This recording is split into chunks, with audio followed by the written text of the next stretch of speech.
आज से 600 साल पहले लेट 15th सेंचुरी में यूरोप बहुत ही मुश्किल हालात से गुजर रहा था।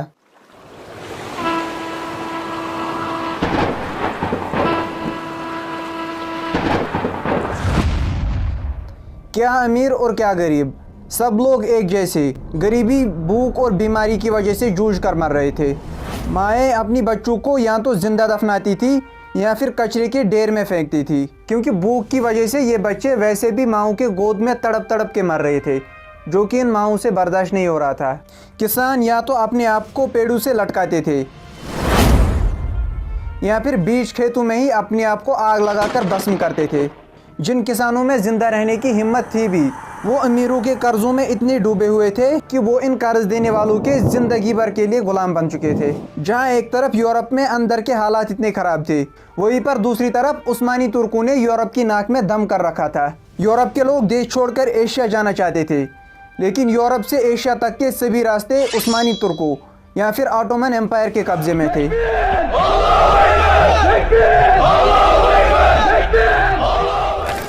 यूरोप की अपनी 1000 साल तक राज करने वाली द होली रोमन एम्पायर खत्म हो चुकी थी। क्रिश्चियनिटी की होली सिटी या फिर मुकद्दस शहर कॉन्स्टेंटिनोपल मुसलमानों के कब्जे में आ चुका था और उन्होंने इसका नाम बदलकर कॉन्स्टेंटिनोपल से इस्तांबुल कर दिया।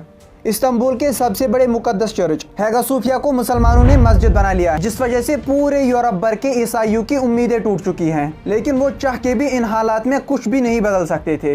यूरोप से एशिया तक जाने के कुल 3 रास्ते थे। पहला तो था ज़मीनी रास्ता, लेकिन इस रास्ते के बीच में ऑटोमन एम्पायर का मरकज़ तुर्की आता था, तो यहाँ से जाना बिल्कुल नामुमकिन था। अब दूसरा रास्ता था आज के सुएज कैनाल के थ्रू, जो इजिप्ट, अरब और अफ्रीका से होते हुए गुजर रहा है, और ये सब मुसलमान देश है। अगर यहाँ से कोई भी ईसाई पकड़ा गया तो उसका जिंदा बचना बिल्कुल नामुमकिन था, क्योंकि कुछ ही वक्त पहले ईसाइयों ने सलीबी जंगों में 10 लाख मुसलमानों को मौत के घाट उतारा था, जिस वजह से पूरी मुस्लिम दुनिया में ईसाइयों के खिलाफ नफरत अपनी उरूज पर थी। इसलिए बाहर जाने का ये रास्ता भी बंद था। अब तीसरा रास्ता था नीचे अफ्रीका से होते हुए एशिया तक पहुंचना, लेकिन ये इतना लंबा और डरावना रास्ता था कि एक बार जो इस रास्ते पे गया उसका फिर वापस जिंदा लौटना बहुत ही मुश्किल लगता था। अब यूरोप के लोगों के पास 2 ऑप्शन थे। पहला, इसी यूरोप में भूख, गरीबी और बीमारी की वजह से तड़प तड़प के मर जाए, और दूसरा, उस्मानी तुर्कों के खिलाफ जंग करके उनसे कुछ ज़मीनें छीन ले, जहां से वो एशिया तक जाने का रास्ता निकाल सकते थे। लेकिन उस्मानी तुर्कों से जंग करना अपने मौत को दावत देने के जैसा था, क्योंकि उस वक्त ऑटोमन एम्पायर का सुल्तान था सुल्तान मोहम्मद फातिह। ये वही सुल्तान था जिसने सिर्फ 21 बरस की उम्र में 1000 साल तक राज करने वाली रोमन एम्पायर को तहस नहस कर दिया था। और ये वही सुल्तान था जिसके बारे में पैगंबर इस्लाम हजरत मोहम्मद सल्लल्लाहु अलैहि वसल्लम की बशारत थी कि ये दुनिया का सबसे बेहतरीन बादशाह होगा और इसकी फौज दुनिया की सबसे बेहतरीन फौज होगी। अब यूरोप के लोगों के पास कोई ऑप्शन बाकी नहीं रहा था सिवाय इसके कि यूरोप में ही भूख और गरीबी की वजह से सिसक सिसक के अपनी जान दे दे। आसान भाषा में अगर समझा जाए तो यूरोप के लोग ना ही यूरोप में रह सकते थे और ना ही यूरोप के बाहर। यूरोप के लोगों ने अब जिंदा रहने की सभी उम्मीदें छोड़ दी थी। अब वो कयामत या फिर दुनिया के खत्म होने के इंतजार में थे। ना ही किसी के पास आगे का रास्ता था और ना ही किसी के दिल में उम्मीद। बस हर कोई अपने मौत का इंतजार कर रहा था। लेकिन फिर इन्हीं हालात में इटली के शहर जेनेवा से एक बहुत ही लालची नौजवान सामने आता है, जो ये दावा करता है कि मेरे पास एक रास्ता है तुम लोगों को बचाने का। मैं एक ऐसे देश को जानता हूँ, अगर हम में से कोई एक आदमी भी वहाँ तक पहुँच जाए तो पूरे यूरोप की तकदीर बदल सकती है। वो देश सोने से माला माल है। वहाँ के लोग सोने के बर्तन में खाना खाते हैं और सोने के कपड़े पहनते हैं। इस देश में सोने के महल बने हुए हैं। महल के दीवारों और छत पर सोना लगा हुआ है। वहाँ के लोग इतने शरीफ और सिंपल है कि अगर हम उन्हें इज्जत के साथ बोले कि ये सब सोना हमें दे दो, वो बिना किसी शर्त के वो सारा सोना हमें दे देंगे। और अगर वो ये सोना हमें ना दे और हमें उनके साथ जंग करना पड़े, तो वो इतने शरीफ और इतने सिंपल है कि हम में से सिर्फ 5-6 लोग ही उस पूरे देश पर कब्जा कर सकते हैं। तोपियां फैरान तो छोड़ो, उनको ये भी नहीं पता कि तलवार क्या होती है। अगर हम में से 4 लोगों के पास 4 तलवारें हो तो हम उस पूरे शहर को फतह कर सकते हैं। लेकिन सवाल यह है कि इस नौजवान को इस सोने के शहर के बारे में किसने बोला था। और हैरत की बात देखिए कि इसी नौजवान का नाम क्रिस्टोफर कोलंबस था, जिसने फिर आगे चलकर अमेरिका को डिस्कवर किया। और जिस सोने के देश के बारे में बात कर रहा था वो कोई और नहीं बल्कि हिंदुस्तान था। I've never seen anything like this. लेकिन क्या सच में हिंदुस्तान में इतना सोना था? क्या सच में यहाँ सोने के महल बने हुए थे? लोग सोने के बर्तन में खाना खाते थे और सोने के कपड़े पहनते थे। और अगर इतना सोना था भी तो क्रिस्टोफर कोलंबस के पास क्या सबूत था? इसके पास कोई सबूत तो नहीं था, लेकिन फिर भी लोग इस पर भरोसा कर रहे थे, क्योंकि क्या है कि खराब हालात में फिर ऐसी कहानियां इंसान को जिंदा रहने की उम्मीद देती है। वो जो शेर है कि मायूसी के आलम में वो जरा सी हिम्मत देती अगर हम कागज की कश्ती में समंदर पे उतर आते। ये एक ऐसे लालची नौजवान की कहानी थी जिसका ना ही कोई सबूत था और ना ही कोई भरोसा, लेकिन फिर भी लोगों की एक उम्मीद साथ थी। लेकिन फिर इसी लालची नौजवान की इस उम्मीद ने अमेरिका को डिस्कवर किया, और यही कहानी हम आपको आज के इस एपिसोड में सुनाने वाले हैं।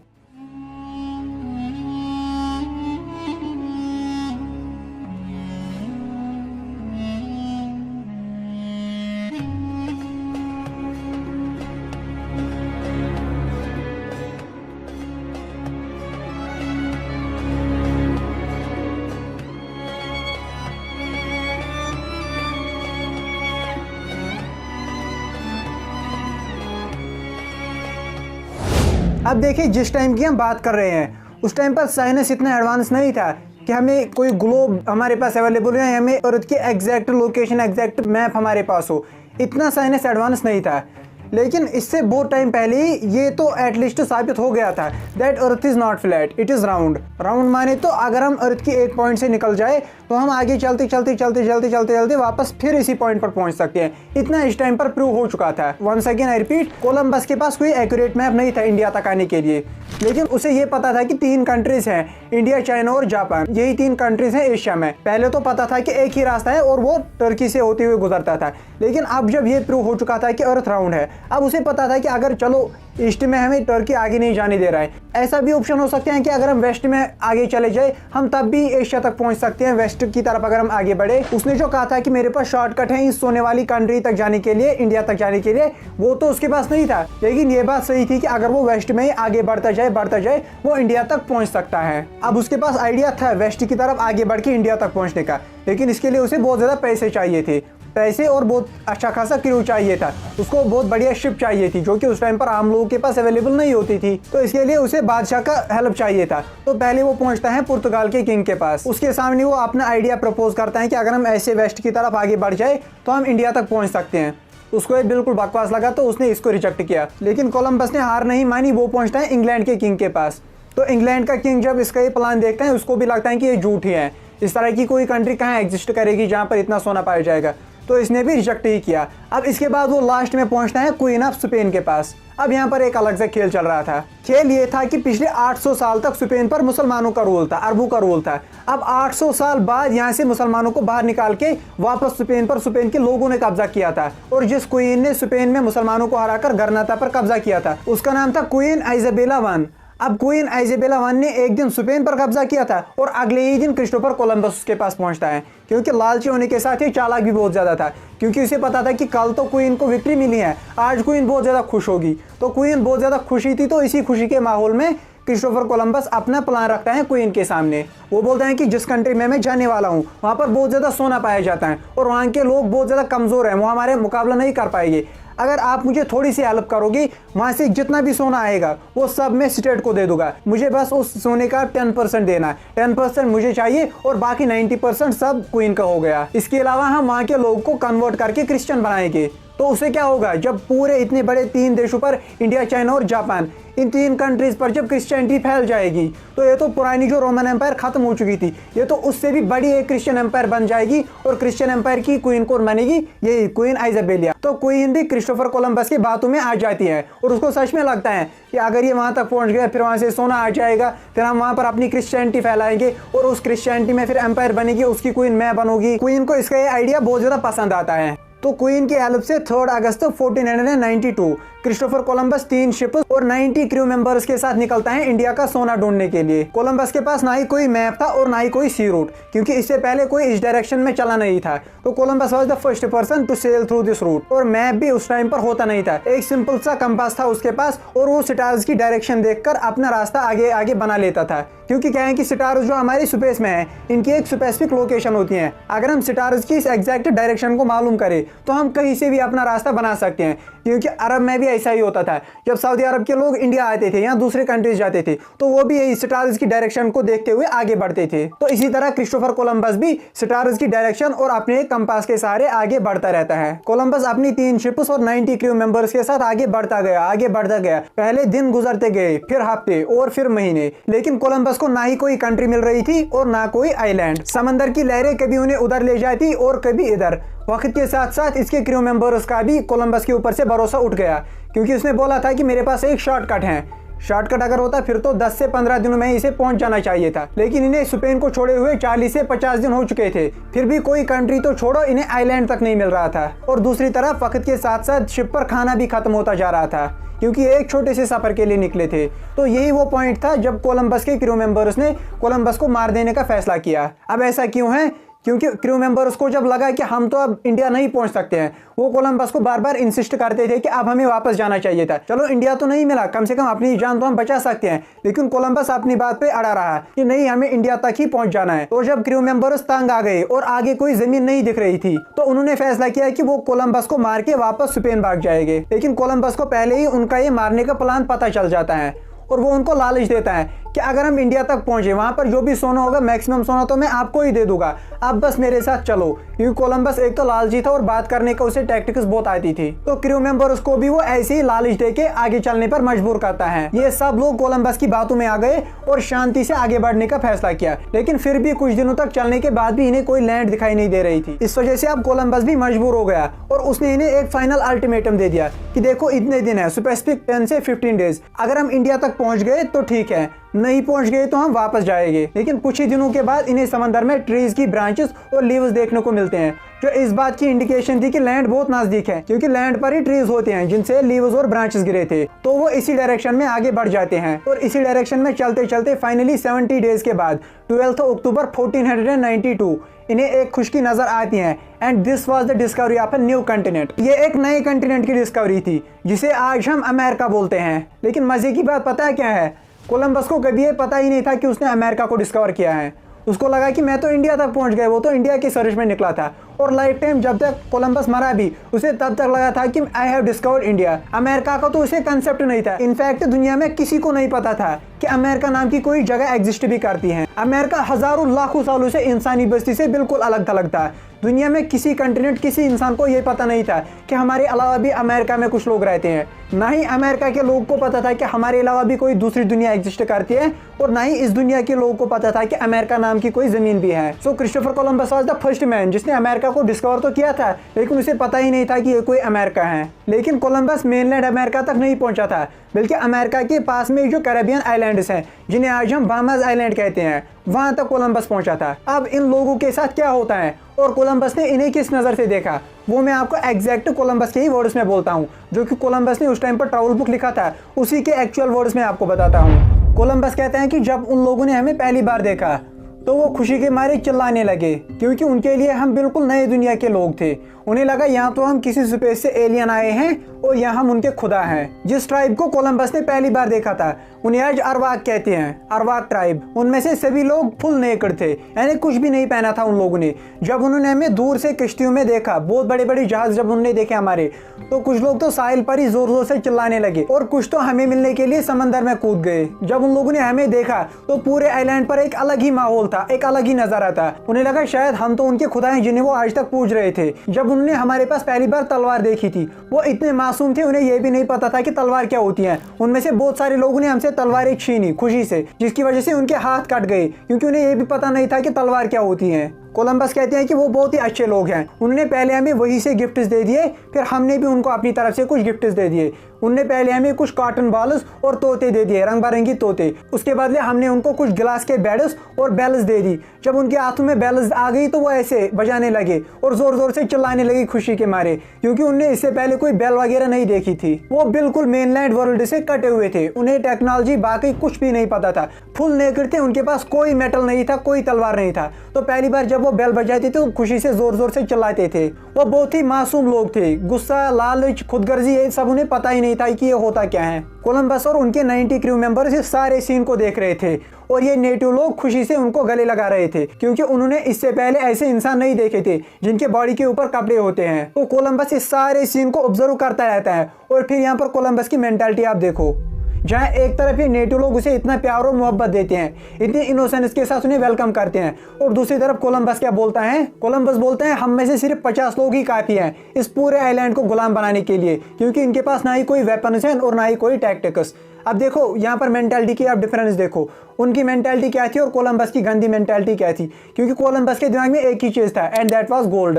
लेकिन कोलंबस ने देखा गोल्ड को तो छोड़ो, इनके पास तो आयरन भी नहीं है, इनको तो ये भी नहीं पता तलवार होती क्या है, इसलिए उसे लगा यहाँ पर गोल्ड नहीं है, शायद मैं गलत जगह तक पहुँचा हूँ, ये इंडिया नहीं हो सकता है। उसने तो गोल्ड वहाँ पर देखा ही नहीं है एक्सेप्ट कुछ फीमेल्स के ईयर रिंग्स और नोज रिंग्स थे गोल्ड की, बाकी वहाँ पर जितना उसने सुना था गोल्ड होता है उतना गोल्ड उसे वहाँ पर नहीं मिला। कोलंबस को लगा ये तो इंडिया नहीं हो सकता, शायद ये फिलीपींस है, क्योंकि फिलीपींस भी एक आइलैंड वाली कंट्री है, शायद ये वही होगा। अब मुझे यहाँ से आगे जापान जाना पड़ेगा, उसके बाद चाइना, फिर मैं इंडिया तक पहुँच सकता हूँ। लेकिन एक्चुअल में वो अमेरिका की कैरेबियन आइलैंड्स पर था। और कोलंबस जिन जिन जगह पर गया इसका नाम उसने सैन सैल्वाडोर रखा और आज भी इसे सैन सैल्वाडोर ही कहते हैं। और जिन लोगों को उसने देखा वो तो एक्चुअल में नेटिव अमेरिकन थे, लेकिन कोलंबस को क्या लगा ये तो इंडियंस हैं, और आज भी उन लोगों को रेड इंडियंस कहते हैं। आप मैक्सिमम सुनोगे रेड इंडियंस, असल में वो इंडियन नहीं है। लेकिन कोलंबस तो इंडिया को ढूंढने लगा था, उसको तो मरते दम तक यही लग रहा था कि मैंने इंडिया को डिस्कवर किया। इस वजह से आज भी उन लोगों को रेड इंडियंस कहा जाता है। अब कोलंबस को लगा पहले मैं अब या तो फिलीपींस में हूँ या जापान में हूँ, तो वो इनमें से कुछ लोगों को बंदी बनाकर अपनी शिप में ले जाता है और वो इनको फोर्स करता है कि मुझे इंडिया तक ले जाओ, इंडिया तक मुझे डायरेक्शन दिखाओ। लेकिन इन बेचारों को तो पहले तो कोलंबस की लैंग्वेज समझ नहीं आती थी, फिर अगर धीरे धीरे ये समझ भी गए तो ये कहाँ तक इसे इंडिया दिखा सकते थे। ये तो खुद कैरेबियन आइलैंड्स में रहने वाले थे, इनको तो ये भी नहीं पता था कि हमारे अलावा कोई दूसरी दुनिया एग्जिस्ट भी करती है या नहीं। इनफैक्ट ये तक पता नहीं था कि कोलंबस हमारा खुदा है या हमारा दुश्मन, तो वो कहाँ पर उसे इंडिया में ले जा सकते थे।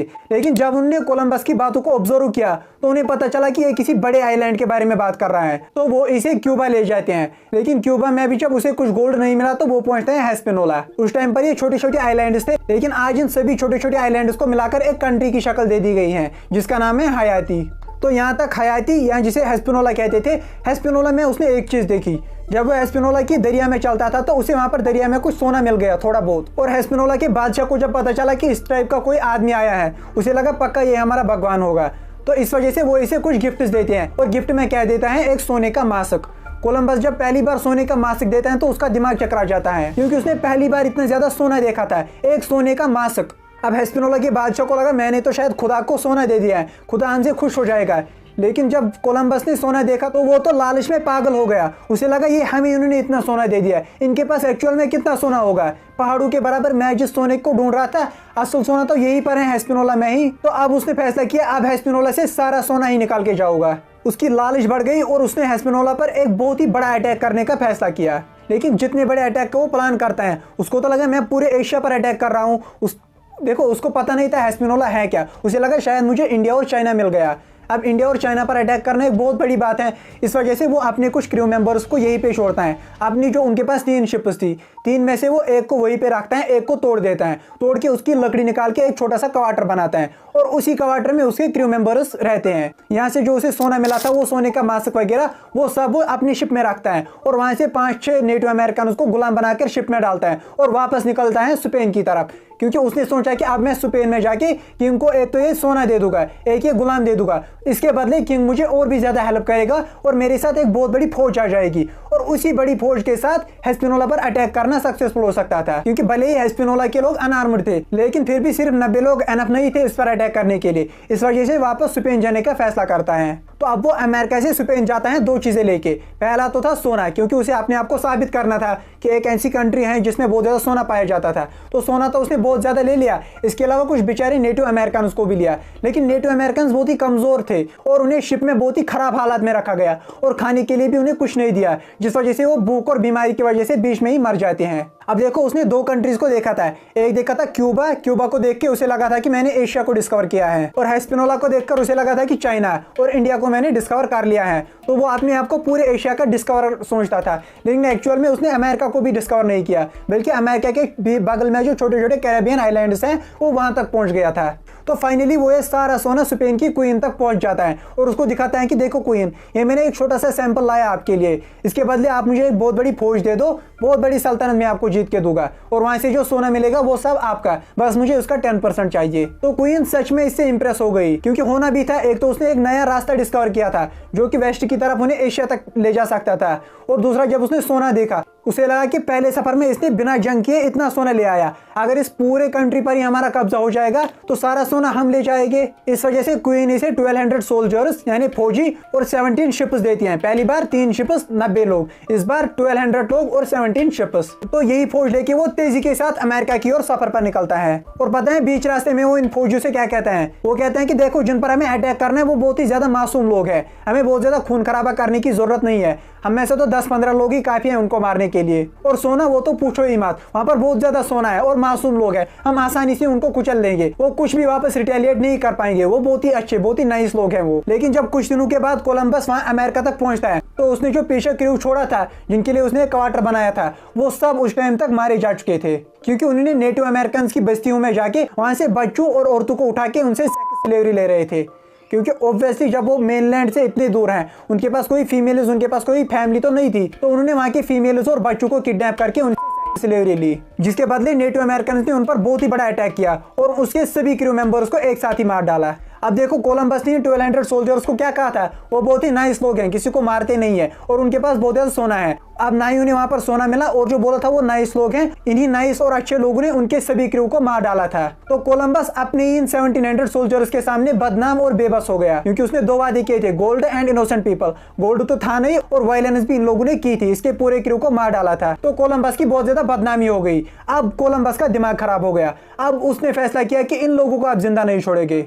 लेकिन कोलंबस जिस गांव में पहुंचता था वहां से लोग पहले ही निकल चुके होते थे, क्योंकि देखा था कि ये बहुत ही बुरे लोग हैं। हमने जो सोचा था कि ये तो फरिश्ते हैं, ये तो भगवान है, एक्चुअल में ये नहीं है, ये हमसे सेक्स स्लेवरी ले रहे हैं, हमको गुलाम बना के हमको मारने वाले हैं। तो वो सभी लोग उन गाँव से भाग के एक दूसरे शहर में चले गए। लेकिन पीछा करते करते कोलंबस अपनी 1200 सोल्जर्स के साथ फाइनली वहां तक पहुंच जाता है और लालची कोलंबस का दिमाग खराब हो चुका था। अब होना था मुकाबला, एक तरफ थे 1200 सोल्जर्स जिनके पास एडवांस फायर आर्म्स और तलवार थी, और दूसरी तरफ थे नेकेड अमेरिकन जिनके पास हथियार तो छोड़ो कपड़े तक नहीं थे पहनने के लिए। अब इन दोनों के बीच में मुकाबला होना था। तो इन 80 लाख नेटिव अमेरिकन ने इन 1200 फौजियों का मुकाबला कैसे किया, और कोलंबस जिस सोने की तलाश में आया था क्या उसे वो सोना मिल गया? और एक नेटिव अमेरिकन किंग ने इन लोगों से क्यों कहा कि अगर जन्नत में आप जैसे लोग हैं तो मुझे नहीं जाना इस जन्नत में, मैं जहन्नम में ही जाऊंगा। ये सब आपको दिखाएंगे इस सीरीज के अगले एपिसोड में। लेकिन अगर आपने इससे पहले की वीडियो को नहीं देखा तो यहाँ पर क्लिक करके आप देख सकते हैं। See you in the next video, तब तक के लिए हैव अ नाइस डे।